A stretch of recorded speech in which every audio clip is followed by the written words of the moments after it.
So, good evening, everybody, and welcome to the third webinar from the APBC. And tonight we are looking at hints and tips for those that are grieving. So, hints and tips and thoughts. And you might not hear anything that you don't know already, but hopefully there'll be something that will strike a chord, perhaps bring something up and make you think, and we welcome any comments later on and questions. And I'm ably supported tonight by Kirsty and Dawn.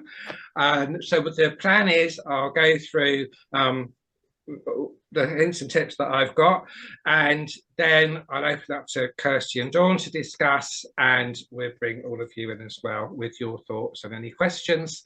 And if we don't get to all the questions and all of your thoughts, please feel free to contact us after the webinar.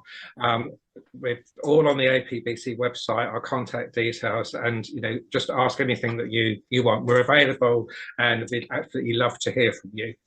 So these hints and tips are ones that sort of, as you like, they're out there in the field. They're ones that come up continually with clients, and they're also ones that have come up with my own grief journey when my dog died earlier in this year. So they're kind of personal to me. They're not a given. They're not the rules. They're not anything that has to be. And everyone will have all of their own. And there's a million of them out there, if you like, but there's just a few, as I say, that continue to come up with clients. So without further ado, we'll go in, and they're in no particular order, though I have tried to put them in sort of some semblance of making sense. But the first one, which might seem completely obvious, is to acknowledge that you're grieving. And I've brought this one in because many times I speak to clients who have noticed something wrong. They've decided to get in touch, and then they proceed to say everything that's going on for them, the physical symptoms, the emotional symptoms, the mental symptoms, but they never mention grief. And they go, I don't know what's wrong with me. I don't know what's going on. I feel like, and it's like, well, have you thought about the fact that you might be grieving? It's like, grieving, but no, that's not me. That's for other people. That's not what I do. I'm just having a bit of a struggle with this, or things don't seem quite right. Such, but grieving, no, I wouldn't say that I was grieving. And it's okay. So, what would you say was going on? So we bring it kind of like round to the fact that, what, if you actually acknowledge that you're grieving, then actually things can start to flow. A lot of people don't want to acknowledge they're grieving because, one, they feel they're putting a label on themselves, and two, it's almost, if you don't acknowledge you're grieving, you can keep things pushed away. But it's I kind of think it's vital that you actually almost like have to, it's a bit like AA, where you have to say, I'm so-and-so, I'm an alcoholic. You literally have to say, I'm so-and-so, and I'm grieving. It kind of gives your whole system and psyche permission to grieve, to know that you're in, if you like, in an altered state, not out of choice, but it's happened to you, and it's all the while we push things away, they don't move, and they got the potential to get stuck.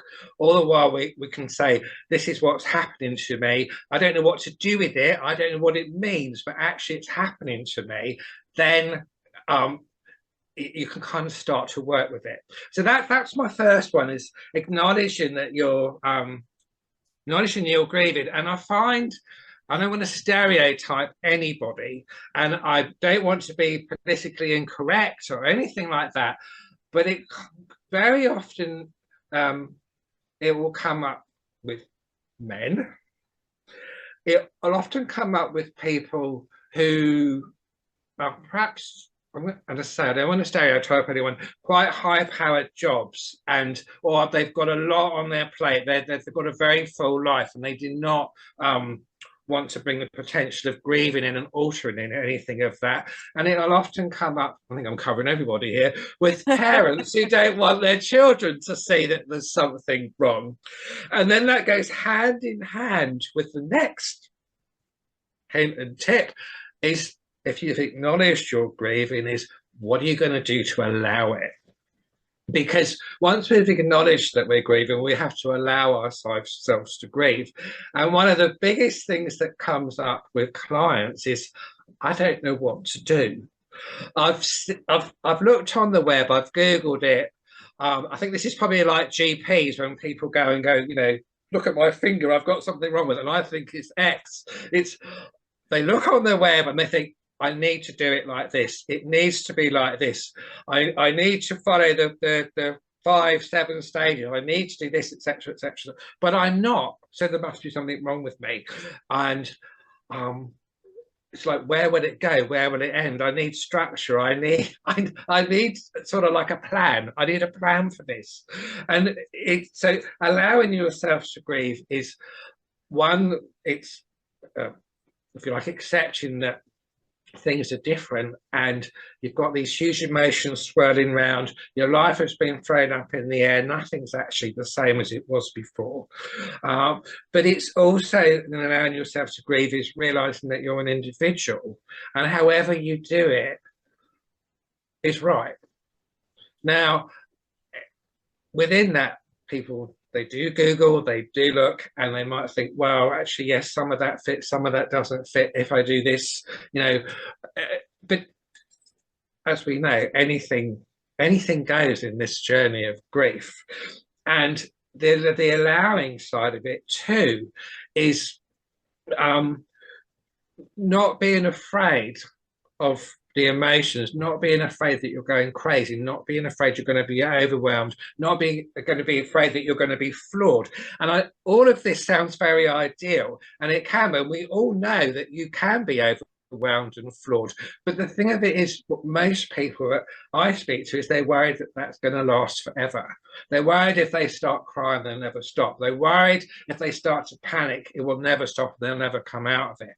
And therefore, it's, you know, the allowance side is knowing that, you know, these emotions are big and we need to kind of ride them and go through them, but they're not going to, if you know, not going to bring us to our knees forever. And again, it's allowing ourselves to think, well, actually, no, it's also all right to appear weak. It's all right to appear compromised. It's all right to just be human, because I think, especially in grief, we've lost the fact that, you know, this is a very human emotion. Some animals feel grief too, but it's a very human emotion, and it's one that all of us are going to feel at some point, at some time, about something. And it might not be the death of a companion animal, death of a human, it could be the loss of a job, whatever, but at some point we are going to feel grief, and it's part of our human condition, a part of being alive. And so when it actually does happen to us, and, you know, we're actually kind of like terrified by it, it's if we can give ourselves permission to say, you know what, I've got to flow with this. I've got to ride with it. It isn't easy in today's society with all of our demands and not being able to just stop everything and sort of like run a mile and, you know, go and sit on a cliff, you know, and we sort of swing our feet over the edge until we sort of like calm down, and it takes 3 weeks to do it. You know, we don't necessarily have that luxury, but we have to still allow ourselves to grieve and to work with it within the, if you like, I'm going to say confines of the life that we have, and the demands that we have on our life, which then brings me into point 3, and that is all about resourcing ourselves and seeking support. Because one of the things I always recommend to clients is that, what if you do nothing else, is seek every bit of support that you are offered. Whatever it might be, take it. Anything that makes your life easier, it takes the pressure off you, it gives you a bit of space, it means that you can conserve your energy. Take it. Whether that's somebody saying, now, you know, make dinner for you, somebody saying go and have a bath for 5 minutes, to something, your work saying have you know, 3 weeks off, when we do a phased return, whatever it might be, any offer of support, take it. And it's difficult because if we're not the sort of people that naturally seek support or take support, and we are supporters and we like to be in that role, and then it's reversed onto us, it can be very difficult to actually accept support and say yes, thank you, just on the face value, yes, and then also admit, which goes back to the allowing, that actually that support would make things easier for us and just give us kind of a bit of breathing space, a bit of head space, give us time to, like, if you like, just regroup and kind of like sort of maybe just get grounded again. But support, if it's offered, take it, and if you can seek it out, if it isn't offered, so much the better. And I hear this again, especially around work, where people are maybe struggling a little bit and say, what have work said? And they say, well, I haven't told them, I haven't said anything. And part of that goes back to acknowledging they're grieving and allowing themselves to grieve. But it's like, you know, well, how do you feel about speaking to work? Because, you know, unless you sort of sound out what work would have on offer, then you won't know. And they might say, okay, well, there's nothing on offer. But on the other hand, they might say, you know what? Yeah, take some time, have some time, even if it's a half day here or a half day there, or whatever it might be. But unless you ask, you don't know. So that's about seeking support. And it kind of goes hand in hand, I kind of feel, with being able to resource ourselves. And again, these are all ideals, and they're all very easy when you're not in grief to talk about all of these. When you're actually in grief, it's a very different kettle of fish. You know, I know this from personal experience, and I guess most of you are going to know this from personal experience too. And when I say resource ourselves, is to look already to what we've got in our lives that actually we can use to, if you like, sort of carry us, make things a bit easy. So or a bit easier, so things flow more easily. So if we're say a volunteer for something, or if we've got a gym membership, or if we go swimming, or we do all of these things, is the natural thing most often is to withdraw and to not engage. We don't want to engage. We don't want, you know, we want to sit with our kind of grief, we want to sit with our misery, we want to kind of get our heads around it. But the other side of that is actually, if you like, this comes later, but I've now kind of tripped myself up, I'll be perfectly honest, is we can often become a victim of grief, and not so much a victim of grief, but we can actually become a victim of our expectations of grief, and also what we expect other people to see of us. So, you know, there's many a person that sort of, you know, the merry widow kind of thing, you know, where it's like, well, you know, 2 weeks later she's off dancing, etc., and done this, that, and the other. And you know, you could be very, you know, could be judged. You can be saying, well, they're not that, it didn't mean that much to them because, you know, they're doing this, and this. So we can very often knee jerk to what the expectation of our own expectation of grief and how we expect other people to see us. But in resourcing, it's going back to resourcing is if our life's been shattered, our life has been thrown up like a jigsaw puzzle, and the whole lot's come crashing down, and we're gonna, you know, we need to start to try and put it back together, and it's hard work. And I believe that we can't sustain that 24/7. We can't do. We need a break. And one of the biggest things that comes up with clients, and I'm sure you've all experienced this, is they say, I stopped thinking about them for 5 minutes. I laughed at something on the TV, and all of this, I'm giving no timelines for where any of this happens, because, you know, it can happen at any time during grief. So I've not tried to put this in any timeline form. And people are horrified, you know, that they've laughed, or they've done this, or they've suddenly realized that they've enjoyed a meal, or someone's asked about for a coffee and then almost like gone on autopilot and come back and thought, I don't think when I could do this. So when I say resource ourselves, what I'm kind of looking at is kind of see and say what we've got already, and rather than sort of letting things happen, you know, if you like, organically, is actually making things happen actively. So using our resources to, if you like, to kind of form a new routine almost, to give us a focus, for us to feel that say we've achieved something in a day. Because the other thing that people often say is, you know, when I walked my dog, rode my horse, etc., is I felt like I'd achieved something. We went out for an hour's walk, went out for 2 hours walk, whatever. We played in the park. We had a lovely hack along the, you know, the moors or whatever we did, and suddenly there's a life in front of them, and there's no sense of achievement because that's not happening anymore. So to be able to say, well, I'm going to use my resources, maybe to go to the gym if there's a gym membership, maybe to go and have a swim. It's not easy. It can be very hard, but it brings back that sense of achievement. It brings back that sense of flow, and it kind of if you like, I'm not saying it's necessarily feels particularly positive, but it's sort of I'm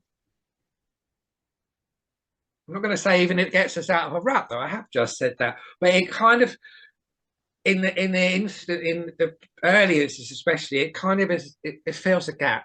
For want of anything better, or it's a distraction. And you know, why not? Because actually we need a break from grieving, because you know it's hard work, and it's kind of, you know, if we look at it as a job, like William Worden talks about, you know, we need our resources to do it. So in all jobs we need time off. Now it might sound odd to say that in grieving, but I kind of believe it's better to actively give yourself time off and then say, I'm going to come back to this, you know, I'm going to really whack it this time, and I'm really going to grieve heavily, than actually stay in this kind of semi sort of flaccid state where you're neither one thing or another. So it's a bit like, you know, grabbing the bull by the horns and saying, okay, grief, here you are, but actually, you know what, I'm going to flow with you. I know I need to flow with you. I know I need to work with you, but actually, you know what? I'm going to put myself in charge. And that, again, is an ideal, because, you know, grief takes us all over the place, but we can either be passive or we can be active. And back to Worden again, he says, you know, you've got a much better chance, and you're going to look after yourself in a more resourceful way if you take the active stance. Now, it's not linear, we know that, and some days it'll be easier to do that, some days, you know, it's much harder. It can alter, you know, morning to afternoon to evening, but that's the general thing when I say resourcing ourselves, that we are looking to be active in the grief journey rather than passive. And I then came to one about routine, and you know, all of our routine has been thrown in the air, and clients often will bring up the fact of what's missing in a routine. And of course, that's absolutely true. You're not getting up to feed, water, let out, toilet, whatever. So when we talk about routine, is we can either be devastation about what's lacking in our routine, or we have another choice, and again it's an idea where maybe we establish a different routine, and that might only be temporary. You know, in a journey of grief, things alter so quickly and through the weeks and the months, but it might just be, is, you know what, let's just do something differently, because then you've got different points of reference. And although there's the other side of that is, well, okay, I'm leaving them behind, or, you know, I'm being disloyal to them because I'm changing the routine, you know, in an instant, they're not gone 5 minutes and I'm changing all of this. Excuse me. Actually, it goes back to the resourcing thing. You know what? If we get up a bit later, or maybe we get up and we shower first and then we come downstairs, or we do not big things, just small things, which, if you like, we know there's still something missing. We know we're feeding Fluffy or Bruno or whatever that might be. But we've just said, you know what? I can be in control here. I can just change things so that the actual focus kind of slightly changes. And it means maybe I come downstairs half an hour later, and that would already mean feeding time will be past. And so actually it's not such a focus, because when I look at the clock, it isn't 7:30 when I would feed, it's already 8 o'clock. So it's just these little steps that change the dynamic. And as I say, it can be quite difficult to do that, because you're looking at, well, I'm leaving them behind, they've altered things straight away. And again, that's about where we are in perception. It could be where we are in the journey. But looking at hints and tips is that one, especially for me, I found really, really useful. It's made a huge difference, because it's kind of, I've felt, especially for me, to be a great clock watcher, because, you know, the minute it gets to 7 o'clock, I'd be up and downstairs, and then, you know, everything would then fall into place of the loss, rather than, you know what, now it's 7:15 and I've got up and I've gone downstairs, and it's a little bit different. So it's one of those things, again, you have to see what fits with you have to see what works for you. A client has to see how it feels, you know, and it doesn't necessarily come right straight away, but it can just change things enough to take the emphasis off things. And likewise, the other end of the day, doing things differently. And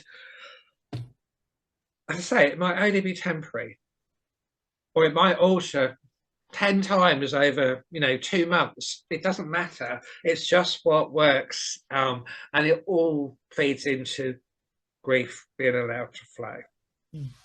The other one was, don't rush anything. You don't need to rush anything. Nothing needs to be rushed. Grief will take its own time, and sort of, if you like, part of managing grief is you know, not wanting to run before you can walk. But the other side of that is, as I mentioned a bit earlier, is not being too passive either. Because we all know, if you just sit in the chair and like wait for something to happen, is like, well, nothing will, apart from the fact that you'll get a very numb bum, and you'll probably get very hungry, and that's it. And it's difficult, because we can want to sit in the chair, and we can want to say, you know what, if I sit in this chair, I know it's sort of not doing me any good, maybe, and it's not really my natural place to be, but it's safe. It's somewhere where I'm safe. It's somewhere where I'm contained. It's somewhere where the rest of the world can kind of not, you know, it's, as long as I'm in this chair, I'm sort of all right. And the chair, you know, that's a metaphor for whatever in our life, and where we are in grief. But it's quite easy to containerize ourselves, shall we say. And this, back to the one I came earlier about, don't be a victim of grief, don't be a victim of your expectations of grief, is, you know, and this is back to Worden again. And you might gather I really like William Worden and his model, and I find it kind of fits really, really well. But what I really like about the fact he's saying that, you know, grief is a job. It's like a job to do. It isn't passive. It's an active job, and it's sort of you kind of have to. It's like an apprenticeship. You have to build your skill set on the hoof. And, you know, and and that's about going back to like resourcing ourselves, and, you know, resourcing ourselves.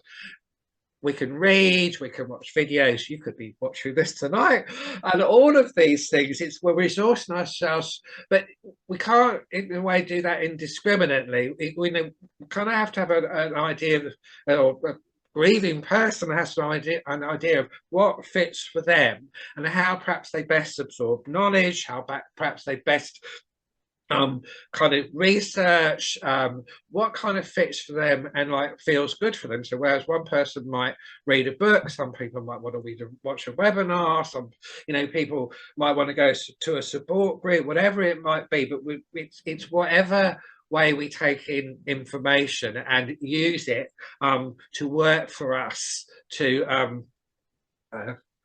enable us to get a handle on our grief and to accept our grief and accept that we are grieving, and then kind of think, okay, well, I accept I'm grieving, I know that I'm grieving, so what's my plan?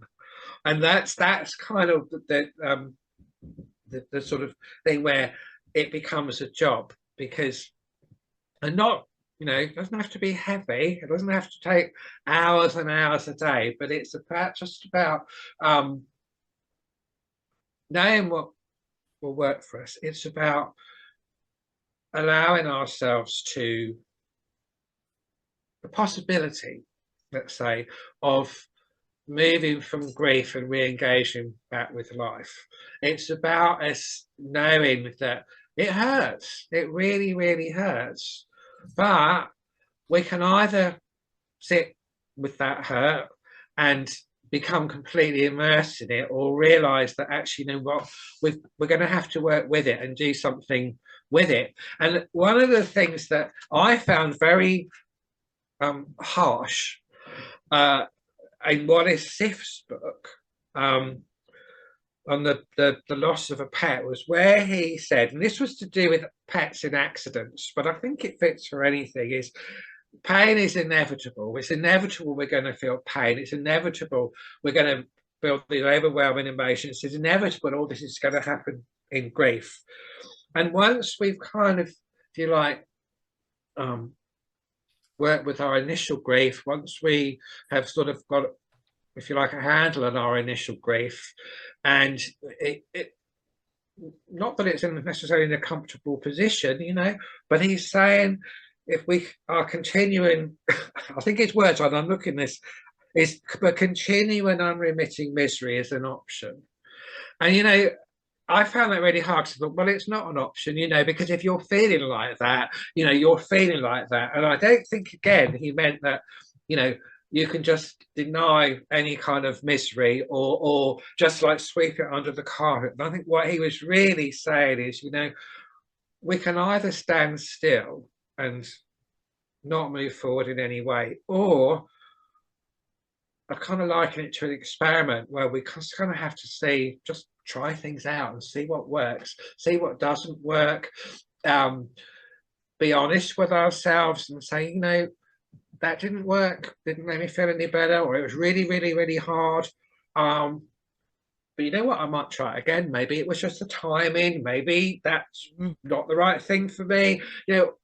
All of these kind of like different things. But I think, again, what Worden was saying, what Sif is saying is, hard as it is, kind of, we have to give it a go, and we have to make peace as well with.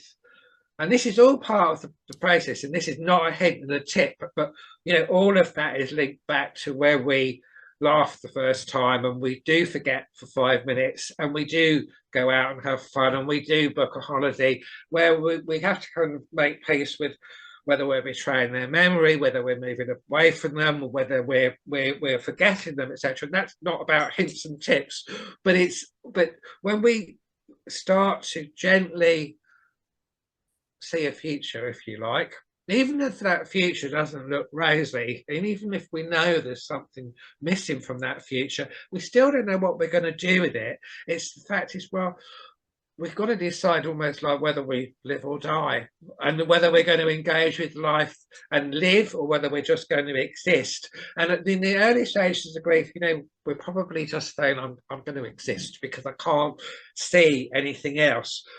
But this huge amount of self-awareness needed, if you like, where we sort of think, well, maybe existence isn't quite enough anymore. Maybe I need to just have a look at perhaps living again, trying to live. I don't know what it'll look like. Gonna hurt. I don't really want to think about it, but I'm kind of getting itchy feet where I am. And, you know, I say, when you're in it, it's not necessarily that easy. We know that. But it's sort of fine with clients. They are amazingly receptive, amazingly receptive. And if you've built rapport, and you know you've got a dialogue going, and and they've opened up to you, and they're talking about their life, and you get an idea of how life flows to them or how it isn't flowing. I mean, you can bring these suggestions in really gently, or like as a, well, why don't you try this, whatever it might be. But that's part of the secret when you're with, especially with a client, of getting your timing right, which doesn't always work, but you kind of have to trust that it's going to. And those are really the main things that I came up with, that say they come up over and over with clients. They came up for me personally, and just talking to friends who have gone through various situations that have brought up grief. Then yes, they all have, all of them, and then tweaked around, etc., etc. They have they've got value in. I would say all grief situations, because the bottom line, grief brings up the same emotions, and we journey through it because we've lost something, to the possibility of a new life without that thing in it, but also the possibility of that new life, although it's got not got the thing that we've lost in it, about the fact that we can embrace the fact that new things might come in too. So that's my thought. Those are my loose thoughts on hints and tips for the grieving. I say based a lot on personal experience too. So, Dawn, Kirsty, what do you think? Excellent. Excellent, Niall. You're so engaging. I could listen to you all night. Absolutely. Yeah, you're very easy to listen to. And you're 100% right. And I think from our perspective, in the job that we do, it's getting that message across to people that grief is not a place we make a home. We have to take ownership, and we know it's difficult. Every single one of us knows how difficult that is. But like you say, Neil, we have a choice. Do we sit here, or do we try and take opportunities that present, or sometimes we have to go looking for them, for that support? And as you quite succinctly put, sometimes it may work one day, it doesn't work the next, but let's try it a different time.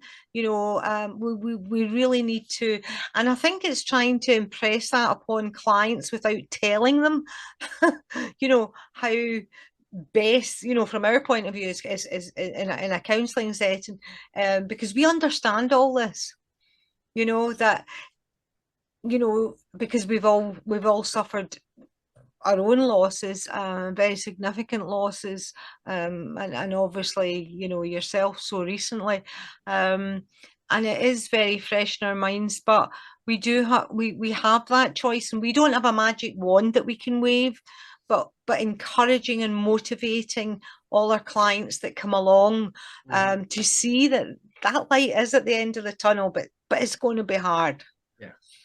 I'll obviously let Kirsty jump in, but we have got a question here. Well, I was just looking at Katharina's what she said, and one of the things, of course, I didn't say in resourcing, is that if we seek support from friends, family, etc., etc., I feel it's really, really important to surround yourself with people that get it.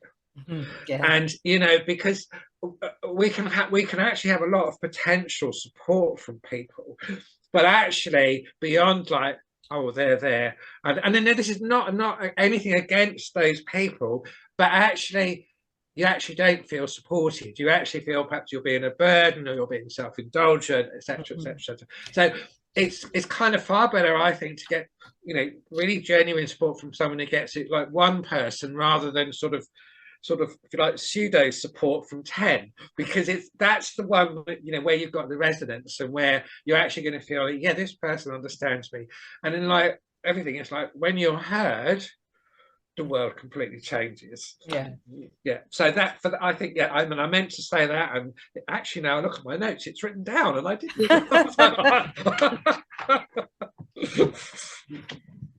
Yeah. I think for me, my biggest one is both, I have to remind myself and a client that you have to manage your own expectations of where you are, how far you're through your journey, and that there is no time frame. I know, Niall, you've already mentioned it. Great, you literally covered all the points that I would want to talk up on. So I may be just repeating, but nothing to say, but nothing to add. I don't know, struggling as to where are my bits.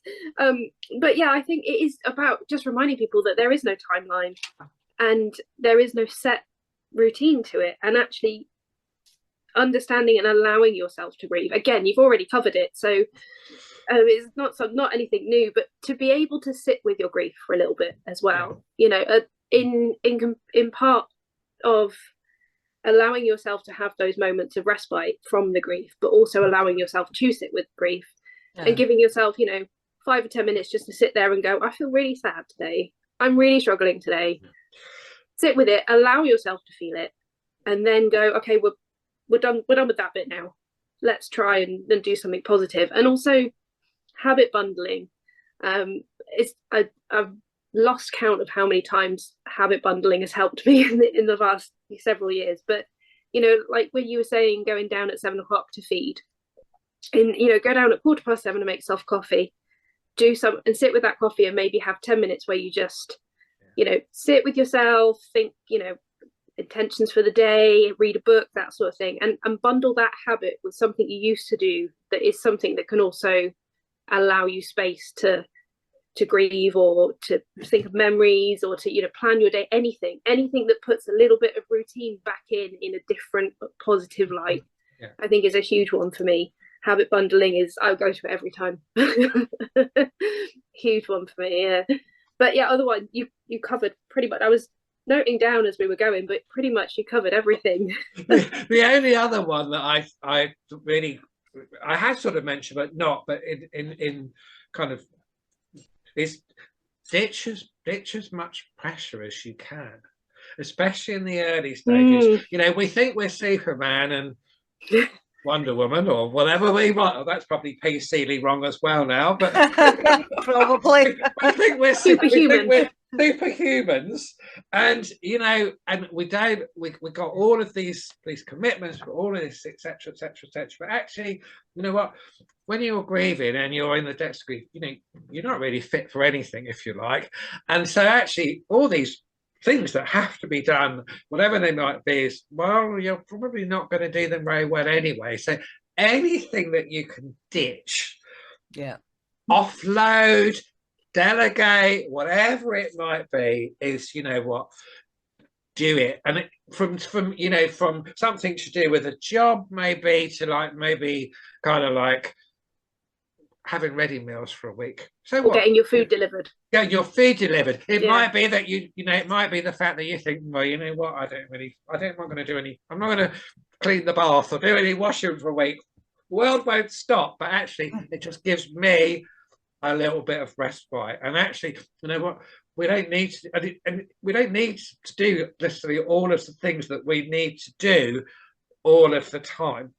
And, you know, the other thing that comes up with grief, you know, it's a great, we hold a mirror up to ourselves in grief. And that can be one of the other scary things, where we're looking at this life that we have that's full of all of these things. And then when we're plunged into grief, it can really make us look at what's going on and think, well, maybe that's not quite so important as I thought it was. And, you know, you can come out the other side of grief a very different person with a very different perspective on life. So not being flippant, but I suppose if there's silver linings, you know, that actually could be quite a cathartic thing in some people's life, because it kind of, you know, You know, things will come, all sorts of things come up for a reason. But yeah, that's an aside. It's not a hint on the tip, and we're not going to go down that route. I tendency to wonder, but yeah, and I didn't really mention self-care. Yeah, you took the words right out of my mouth. Self-care, you know, the importance of food, hydration, sleep, some downtime, some relaxation, exercise, whatever it might be. And you know, back to resourcing, if you know, if you meditate, if you go to a Pilates class, whatever it might be, the tendency might be to think, oh, I don't want to see anybody, I don't want to be asked, I don't want to everything. And one of the things I've said to clients, if they, you know, if maybe they do have a class, is say, you know what, why don't you do it to perhaps think about a general broadcast? Get, you know, even you could get the instructor to say, you know what, here's Neil, and you know, this is what's happened. But he doesn't want to talk about it, but very happy to, you know, just, oh, you can even have a bit of, some of them love it. It's like, why don't you write it out on a bit of paper saying, you know, this is what happened, lovely to talk. I actually don't want to talk about it, but please don't avoid me. Don't be the one that walks on the other side of the street. They're going like, I never thought that. Do you think that'll work? I went, I don't know. But you know what? It might be worth a go because it puts you in charge of it. And you're telling people, actually, you know what? This is kind of also where my boundaries lie at the moment. Because in grief, we can let our boundaries down as well. And, you know, all sorts of people can come in and tell us this and tell us this and this. And in the end, you know, you're kind of like this, got this sort of nebulous sort of like mess of advice, etc., etc., etc. So sometimes, that's when I was talking about containment earlier, actually, if we have some firm boundaries in, it actually can really help us. And again, they don't need to be ones that are there forever. They're just for the now. Yeah. That can help us navigate through life, through that bit of life. And again, they'll probably change, we'll probably move them, whatever it might be, but just in the moment. And that's kind of like back to sort of resourcing again, if you like. And you know, a lot of people, they don't find out, when I go back to work, everyone's going to ask me, and they go, well, they're not asking you because they want to upset you, they may be asking because they don't want you to think that they don't care. Yeah. They don't want you to think that, you know, they're avoiding you. But they thought, yeah, but then I'll have to repeat it 100 times. So, well, no, you don't. You can just say, you know what, I'm okay. I'm okay today. That's fine. You know, but I don't want to go any further with it. And that's up to you. It's up to you what you share and how much you share. Mm. And I said, if you put yourself in the other person's shoes, if you were saying that to someone and they said that, you think, yeah, okay, you know, it's not a personal affront. They're not, you know, telling me to mind my own business. They're just saying this is where I am today. So again, it's not necessarily what's delivered, it's how we deliver it, etc. But again, that's back to resourcing. It's back to self-care and putting ourselves back in charge. Because, you know, as human beings, we like to be in control. And one thing grief does is it feels like all control has been, you know, torn away from us. And so going back, you know, little baby steps into control again, and these little things again, it actually, for psychologically, it can make us, you know, put us in a much more positive frame of mind, because we think, yeah, that's, you know, it's yeah, about where I'm starting to get back to where I feel comfortable. Yeah. And even even the most least controlling person in the world, who would never think that they need to control anything, actually, when they're in the spiral of grief, it often realise that actually, you know what, I did quite like a little bit of control, or to feel at least that, you know what, I could make plans, and that, you know, what I planned to do next week or whatever was actually, you know, it was going to happen. Now I'm just in this mess where nothing seems, you know, viable or worthwhile. So it's not to work for everyone, but it's finding out what does work and giving it a go. I've got a question here from Sandra. Sandra's asking, what would your approach be with a client who comes to you asking how to not feel sad? In other words, wanting a shortcut for grief. which, as we know, is we get asked just about every client because they're all looking for a shortcut. Well, I guess I would, first of all, I would say, you know, one, what does sad mean to you, so that I know what question I'm trying to answer, and but two, what's the you know, what's your feeling around sadness? What is it you kind of like want to avoid? What is it that's you know, these are just words. I wouldn't necessarily put on this with the client. What's your problem with sadness, if you like? Why don't you want to feel it? Is there something in particular?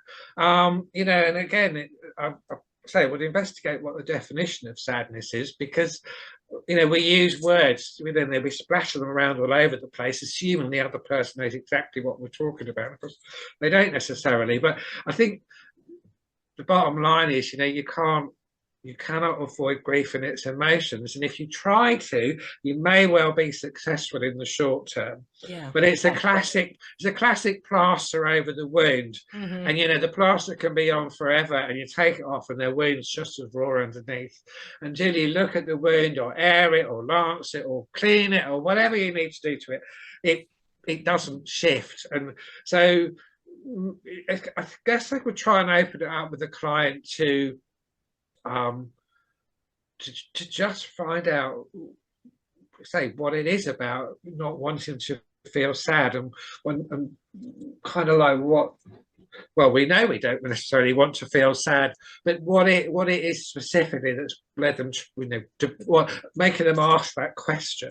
Because very often, you know, it might not even be sadness, it'd be something else, but they've just called it sadness and actually lumps a lot of things into one word. But the thing is, the only way through grief is through grief. We can't, there are no shortcuts. Exactly. And you know, sometimes I think when people do contact us, that they are hoping that you know, we're like the Holy Grail, that we have some recipe or some understanding to be able to get them to you know, take that shortcut, the bypass right round the grief. And I think just taking the time to explain to them that no, in fact, look, you know, that there is, you know, we're not, you know, some sort of fairy godmother. We you know, we can't wave a magic wand and everything's going to be all right. And as you say, now we've got to sit with it. We've got Carolyn's asked a question as well for you. What would your approach be when someone says they will never go over their pet, or they will never feel the same? Well, if that came, it depends where it came out, perhaps in the context of a conversation. And like where perhaps we were in the session, but as a statement, just somebody like launching that at me, is I would probably say, you know what, you probably never will feel the same, because I do believe in honesty. And you know, there's no point reassuring someone and you just go, oh, you'll be all right, you'll be fine. It's, you know, no, you probably never will feel the same.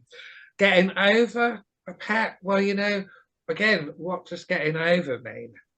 Because I kind of think, you know, but just on a personal level with my dog, is I'll never, if you like, perhaps get over losing him, but actually I can put losing him into, if you like, a kind of peaceful place, a supportive place, a loving place, a place where, you know, I've got him in whatever, in the bit of my heart is going to fit in, if you like. So again, and I think it depends also where somebody is in their grief journey, because I think very naturally someone could say that in the first day, week, 2 weeks, month, whatever. So if someone was saying that, say, after 10 months, we might be like, okay, well, tell me more about that, what's happening, because maybe they've got stuck, maybe grief's become complicated, etc. But I would just say, no, I quite agree, you know, you will never feel the same. Doesn't mean to say that you won't feel all right again, and you can't, and that life will not go on, and you'll have a wonderful, fabulous life with goodness knows what in it. But feeling the same is, no, you've lost something.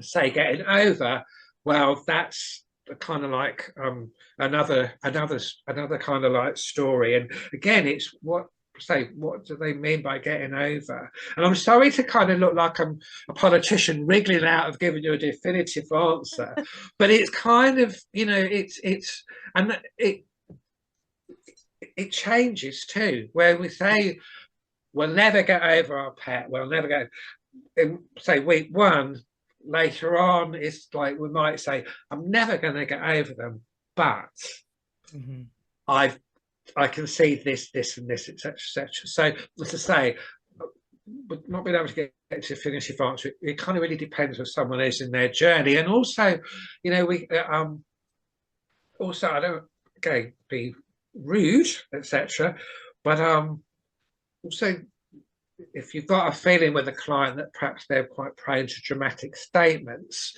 it might just be a thing of just voicing something rather than the actual meaning behind it. So again, it's kind of like feeling your way of knowing where you kind of are in the situation when that would be presented to you. Yeah, you're 100% right. Now, I mean, I think that as well, and I think that a lot of people, when they do speak to us and they you know, they make these statements, you know, oh, I'll never go over the loss of my pet, or I can't go on without them. A lot of the time, I feel that they're trying to impress upon us, just how much their companion meant to them. And it's not really long into a session before they realise, when we build that rapport, that in actual fact that we get it. We get it, yeah. We get it, yeah. We've been there. You know, so that could be coming out of my mouth, your mouth. No, you know, I will never get over the loss of my dogs, my cats. No, I won't, you know, but I wouldn't necessarily put it out there looking for a reaction. No.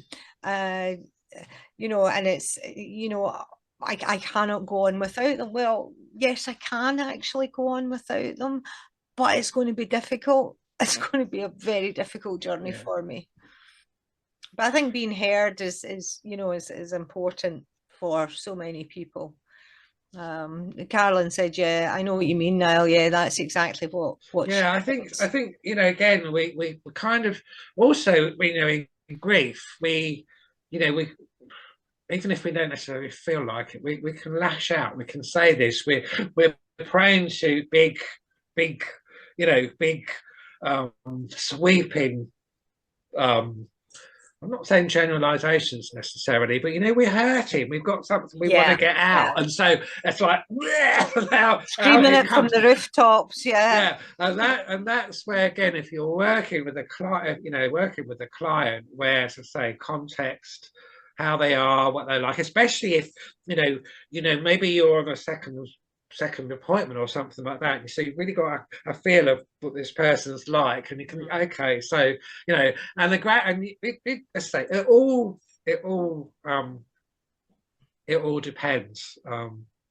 Yeah, so as I say, I'm being like a politician and wriggling out of definites, but there we are. It happens to me all the time. You know, somebody will ask me a question, I'll say, well, actually, it really depends. You know, the ifs, the buts, and the maybes, and I think, you know, when we put something there out of context, there isn't just one answer. You know, there's so many factors, especially in pet loss and grieving, the grieving journey, and individual people, that there's so many ifs, buts, and maybes that we have to take all of these into. So always, it is always going to sound like we're not giving a direct answer. Yeah, there isn't. And Katharina is saying, you know, I'm not sure you can get over loss and find a way to move forwards. Continuing bonds theory can be helpful.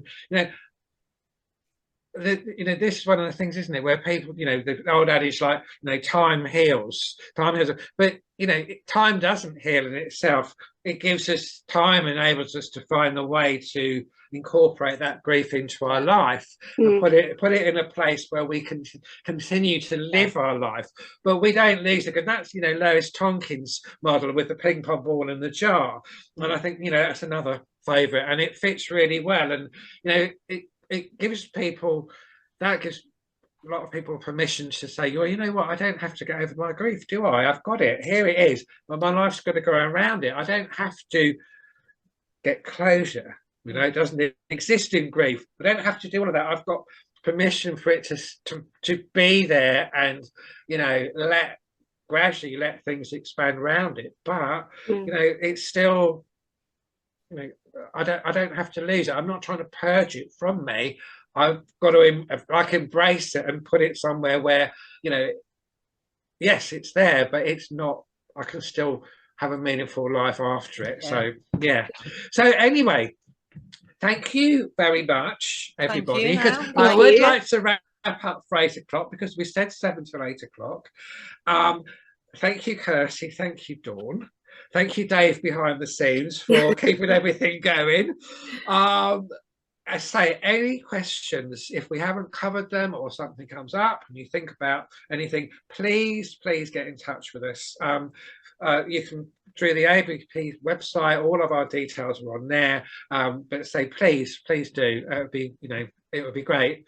And the other thing is, if any of you are watching on catch up, whether you've seen this as the link on Facebook, whether you're seeing this as a YouTube video, please hit the like button, please share, because the more people we can reach, the better. Because, you know, well, we all want to help. We know what grief is like. We know how it affects people, and if there's anything we can do for anybody, then, you know, that's why we're here. So I say, please share, and please like, and yeah, let everyone know. But we are here for you. Thank you. And Thank we are you, approachable at any time. Okay. Thank you. I wish you good night, and Good thank you night. very much for being with us. Good night. Bye. Bye-bye. Bye. Bye-bye.